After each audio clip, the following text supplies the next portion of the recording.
Hi guys, আমি তোমাদেরকে কিছু বলতে চাইছি। আমার সঙ্গে যে একটা ঘটনা ঘটেছে সেটার জন্য আমি তোমাদেরকে শেয়ার করতে চাইছি। আমার জীবনে একটা ছেলে, নাম হলো বিনোদ, নাম হলো বাবুপুর। আমার সাথে এমন একটা 10 বছর ভালোবাসা সম্পর্ক করে আমার সাথে জীবনটা বরবাদ করে পালিয়ে গিয়েছিল। 2 বছর পর ফিরে এসেছে। সে এখন 2 বছর পর এসে আজাদ বিন্দাস ঘুরছে, একটা মেয়ের জিন্দগি বরবাদ করে।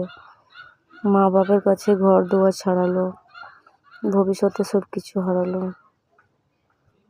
আর আমি তার জন্যে মৃত্যুদণ্ড মরতে চাইছি, কিন্তু আমার কাছে মরার ছাড়া কিছু কারণ নেই।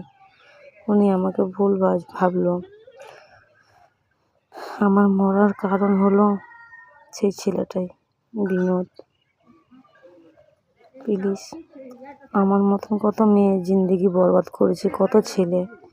এমনি করে আপনারা হতে দিবেন না, পারলে আপনারা আগে করো। আমি কখনো এরকম কমেন্ট করে ছাড়িনি, কিন্তু আমি সত্যি বলতে আমি জীবনটা রাখতে চাই না, সেই জন্যে আমি এইটা ছাড়ছি ভিডিওটা। তো আমার কাছে মরা ছাড়া কিছু করার নাই। জন দিকে যায় সেই দিকে আমাকে শুধু বিনোদিনী তলনা মারে, গঞ্জনা দেয়। আমাকে কী করে সহ্য করতে হয় আমি বলতে পারছি না। সত্যি বলতে আমি আর কী করবো ভাবতে পারছি না, তাই আমি নিজেকে মরে দিচ্ছি।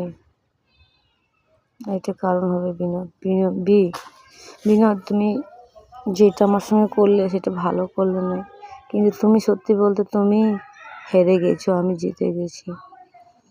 কেন কি আমি নিজের জীবনটা দিয়ে আমি নিজের ভালোবাসা সত্যি দাম রাখলাম। তুমি আমাকে ছেড়ে চাইলেও তুমি কখনো খুশি থাকবে না। কেন কি সত্যি বলতে তুমি কখনো কারোর সঙ্গে ভালোবাসো নি কারোকে, তুমি শুধু আমাকে আমার শরীরের জন্য ভালোবেসেছিলে। কিন্তু আমার ঘৃণা হচ্ছে যে আমি তোমার মতন একটা ছেলেকে ভালোবেসেছি। যেই বা হোক, তোমাদের মতন ছেলে জন্য ভালোবাসাটা বদনাম হয়ে গেছে, ভালো মানুষের উপরে বিশ্বাসটাও ভেঙে গেছে। ওটাই বলছি, আমি কিন্তু জিতে গেছি। আমি নিজের ভালোবাসার তরফ থেকে আমি মরে নিজে কোরবান করে দিলাম। ভালো থেকো।